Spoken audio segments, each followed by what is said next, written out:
Bonjour à tous, dans cette nouvelle vidéo, nous allons découvrir un nouveau logiciel de manière très succincte qui s'appelle Miranda. Arrivé dans la fenêtre de connexion, je vais saisir mon identifiant de professeur, d'éditeur, et on arrive sur trois outils principaux. On va commencer par le premier qui est l'éditeur de simulation. Cet éditeur de simulation va nous permettre de réaliser des scènes de robotique que les élèves vont pouvoir venir programmer. Pour ce faire, on a différents éléments. On a dans la partie basique, par exemple, un cube. Alors on voit le cube qui est ici, qui est modélisé et que l'on peut déplacer et positionner à sa guise dans la scène que l'on va créer. Voilà, on peut le translater, on peut le faire pivoter selon les trois axes. On peut venir modifier ses dimensions, soit en mètres, soit en centimètres, soit en millimètres. Personnellement, je préfère travailler en millimètres. Et pour en faire une planche, par exemple, on va lui donner une cote de 100 mm selon l'axe des X. On va lui dire que la largeur sera de 20 mm et que l'épaisseur de la pièce sera de 2 mm. Voilà, on arrive sur une planche. Et cette planche, on voit qu'elle est en suspension dans l'air. Donc pour ça, on va vouloir modifier ses coordonnées. On voit que le centre du repère orthonormé se situe sur le centre de gravité de l'objet. Alors comme on lui a donné une épaisseur de 2 mm, le centre de gravité sera à une hauteur de 1 mm. Donc ici, on va venir mettre 1 mm. Et là, on voit que ma planche, elle est bien positionnée sur le sol. Après, on peut jouer avec d'autres éléments. Par exemple, si je le mets un petit peu surélevé et que je lance l'exécution de la scène, on a un élément qui s'appelle la gravité, paf, qui va venir plaquer l'élément au sol. Je vais l'arrêter et revenir en arrière. Pour ce faire, lorsqu'on sélectionne l'objet, on a différents paramètres à régler. Ici, on voit qu'on peut modifier la masse, mais également les coefficients de friction, de restitution.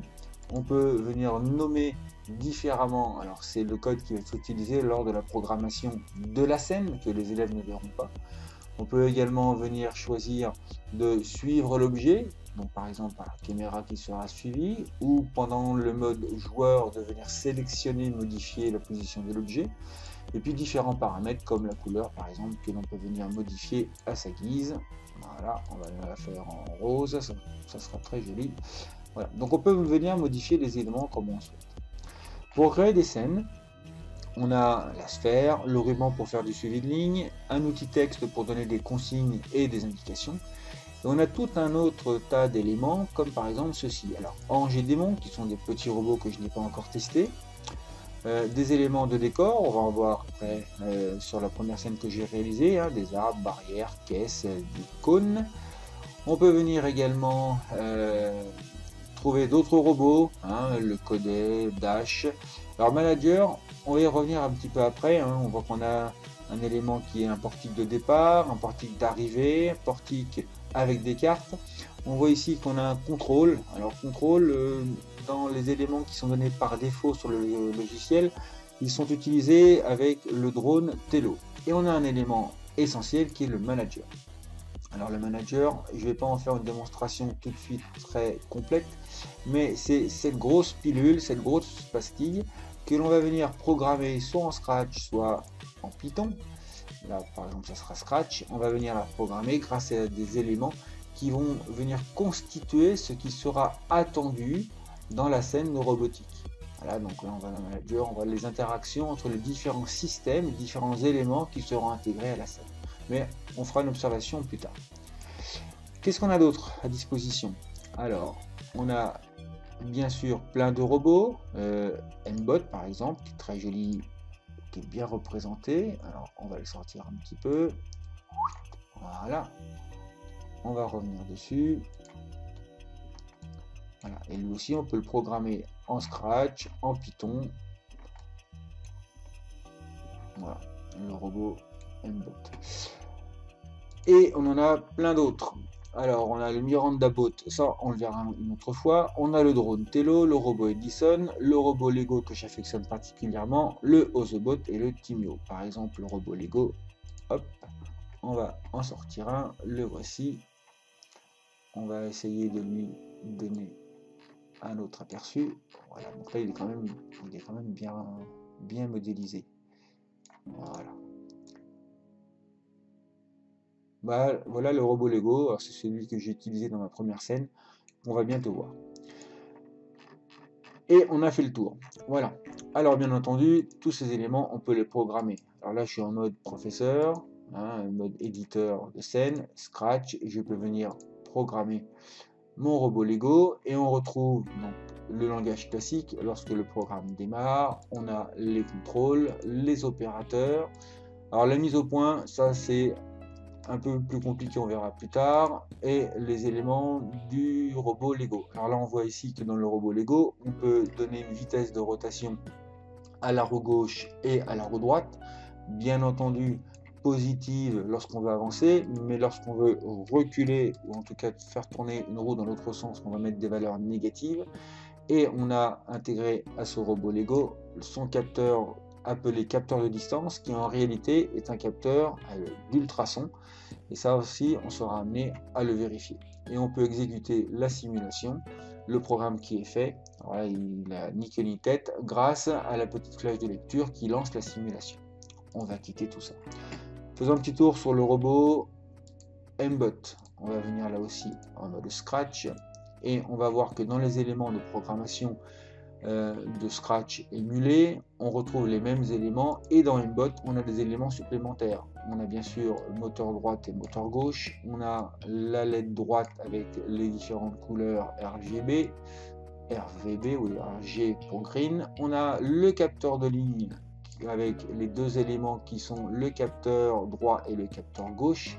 Il y en a aussi un capteur de distance, on va capteur US pour ultrason, qui lui est mesuré en centimètres. Donc ça, il faudra en tenir compte. Bref, tous les robots qui sont modélisés possèdent leur propre bloc de programmation. Alors par exemple, ça donne quoi? Là, grâce à ce petit nuage, le cloud, puisque tous les éléments sont stockés dans le serveur de l'éditeur Irai, on va voir par exemple une première modélisation que j'ai réalisée, que j'ai appelée virage Lego. Voilà.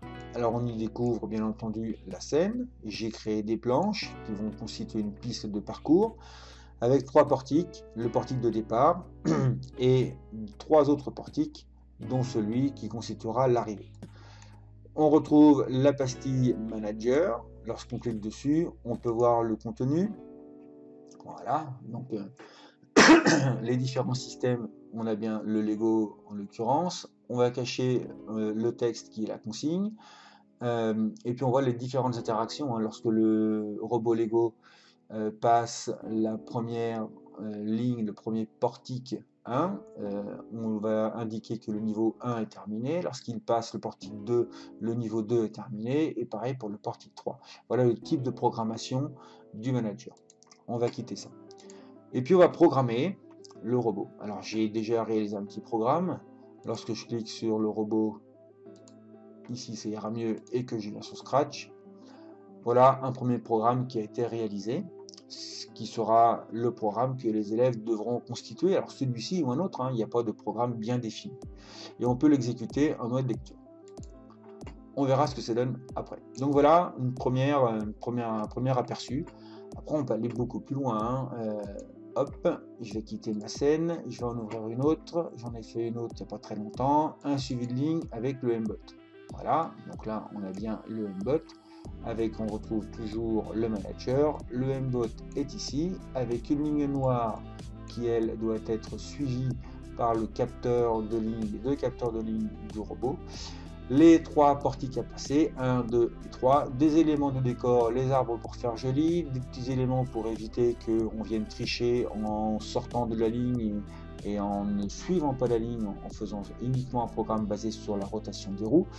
Bref, on vient constituer sa scène comme on veut, plus ou moins simple, plus ou moins complète, et on vient positionner ses propres éléments. Voilà ce qu'on peut obtenir comme scène créée. Dans le logiciel, il y a des scènes qui sont créées par défaut par l'éditeur.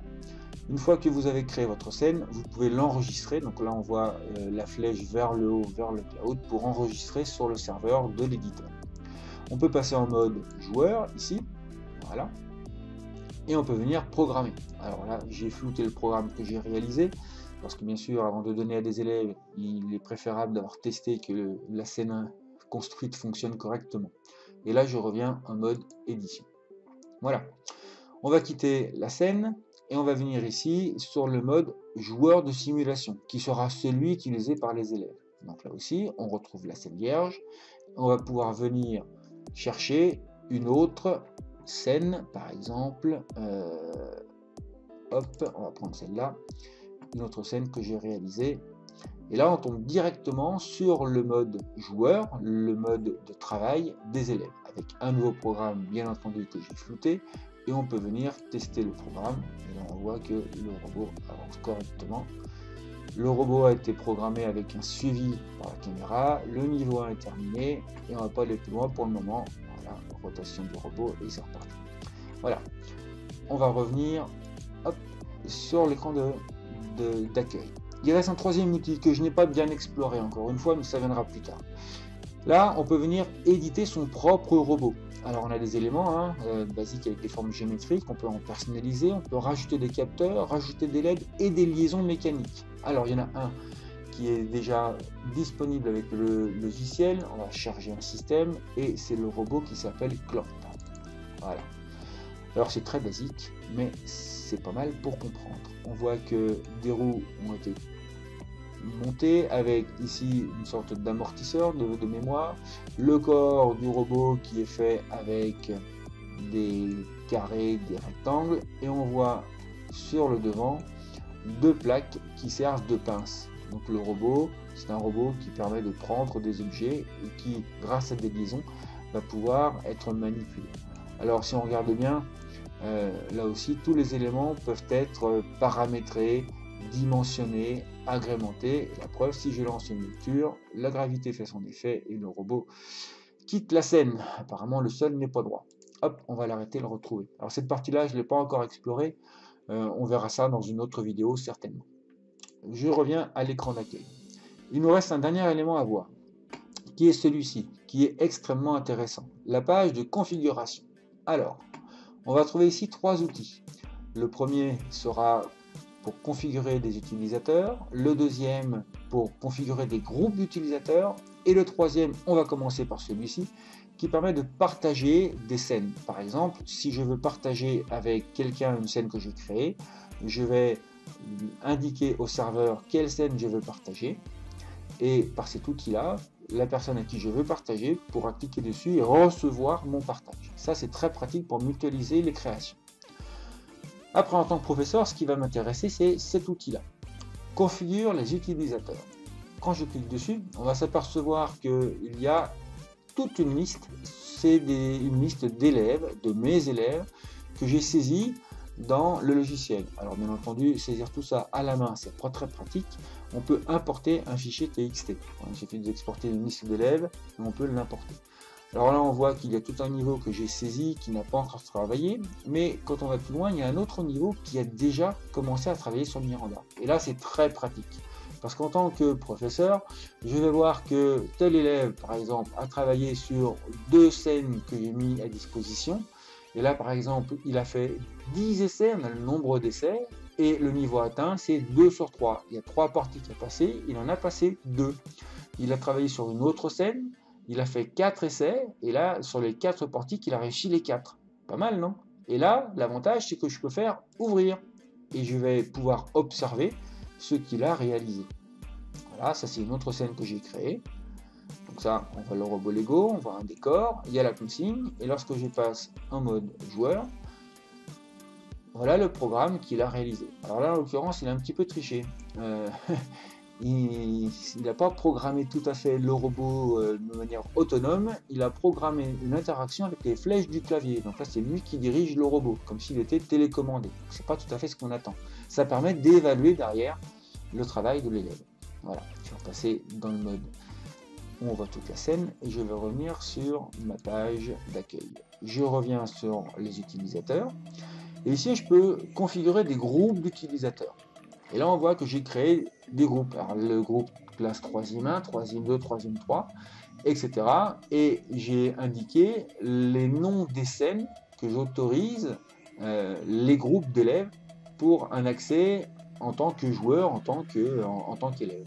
Et là aussi, je peux attribuer des scènes différentes d'un groupe à l'autre. Ça, c'est quand même très pratique. Voilà, on a fait le tour du logiciel Miranda, certes de manière un petit peu rapide, mais il n'empêche qu'après, ça sera très pratique à mettre en œuvre avec les élèves. C'est ce qu'on verra dans une prochaine vidéo. Allez, à bientôt!